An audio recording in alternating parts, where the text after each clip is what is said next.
Bonjour et bienvenue dans cette vidéo dédiée à la lecture commentée du chapitre 3 intitulé Circuit comportant une dérivation.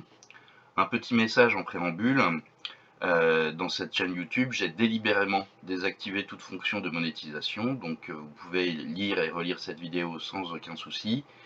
Je ne gagne pas un centime avec vos clics, mon objectif c'est de vous aider, pas de gagner de l'argent. Voilà. Sans plus entendre, on va commencer, et pour ce faire, je vais afficher le cours.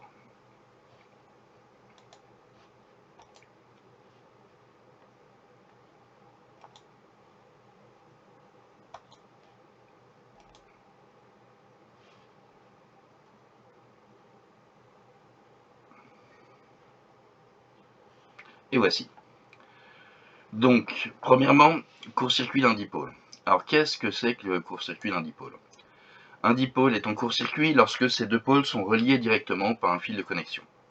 Vous avez fait l'expérience de ceci lorsque vous avez branché aux bornes d'une lampe, d'un circuit en série, un fil de connexion, et vous vous êtes aperçu que, lorsqu'on a branché ce fil de connexion aux bornes de la lampe, elle cesse de fonctionner.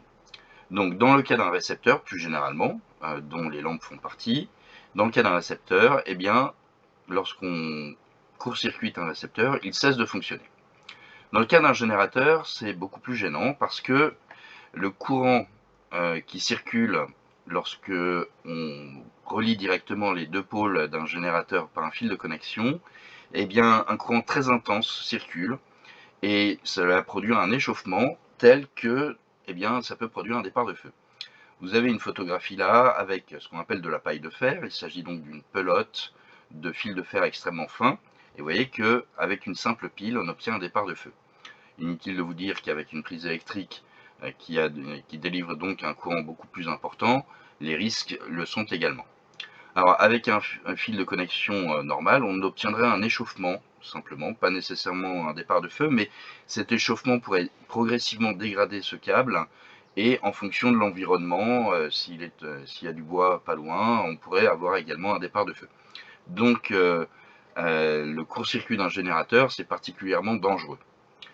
Vous avez à droite le schéma normalisé de l'expérience que vous avez faite au laboratoire. Vous avez donc branché un fil de connexion que vous voyez ici en orange aux bornes d'une lampe, et vous vous êtes aperçu qu'elle ne fonctionnait plus.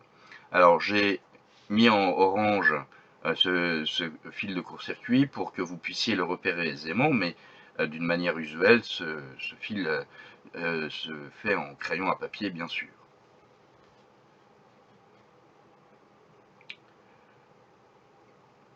Ensuite, une autre manière de faire briller de lampes. Vous reconnaissez ci-dessous le schéma normalisé de l'expérience que vous avez faite au laboratoire, et donc cela appelle un petit peu de vocabulaire. Si on part de la pile, de la borne positive de la pile, pour suivre le sens conventionnel du courant, vous voyez qu'on arrive à un embranchement.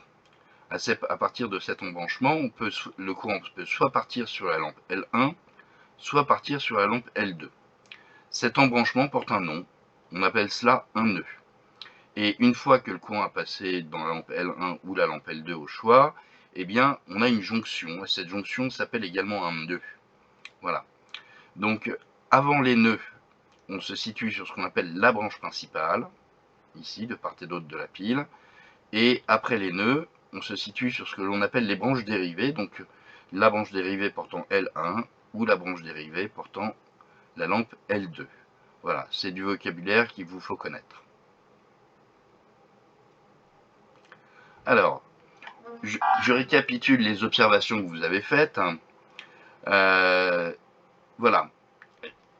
Ce que vous avez observé en réalisant ce montage, c'est que chacune des lampes brille autant qu'une seule reliée à la pile, c'est le cas du circuit électrique simple, et que si on dévisse une lampe, autrement dit si on simule une lampe cassée, l'autre lampe continue à briller. Ce n'est absolument pas les conclusions que vous aviez tirées d'un circuit en série. Je vous invite à revoir le chapitre 2 à ce sujet. Et ces observations correspondent à ce que vous pouvez observer chez vous. Donc, dans une installation domestique, les dipôles sont branchés de cette manière. Alors, par définition, lorsque deux dipôles sont branchés aux bornes l'un de l'autre, on dit qu'ils sont branchés en dérivation.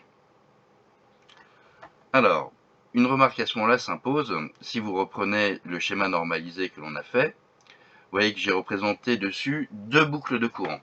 Effectivement, vous voyez que il y a pour le courant deux chemins possibles. Je vous rappelle la définition d'une boucle de courant, c'est un chemin suivi par le courant électrique dans un circuit.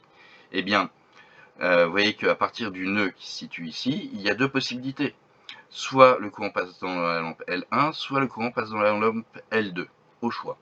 Donc il y a deux chemins possibles, il y a donc deux boucles de courant que j'ai bien faites distinctes, vous veillerez à faire de même.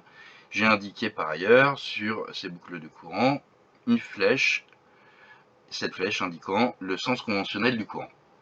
Et je le rappelle, parce qu'on l'a déjà écrit dans le chapitre précédent, mais il me semble utile de le rappeler, qu'une boucle de courant passe toujours par le générateur. Vous voyez que les deux boucles de courant que j'ai tracées passent par le générateur. Attention, une lampe, il n'est pas question de me tracer une boucle de courant comme ceci, qui passerait uniquement par les lampes L1 et L2. Non, une boucle de courant passe nécessairement par le générateur, sinon cela n'a pas de sens. Enfin, lorsque vous tracerez ces boucles de courant, vous verrez à les faire bien à l'intérieur, et si possible avec une couleur différente, cela permet de les identifier plus aisément. C'est la fin de ce chapitre, j'espère que cette vidéo vous aura aidé à comprendre. Je vous invite à la revoir si vous le souhaitez, autant de fois que nécessaire. Bonne continuation et à très bientôt.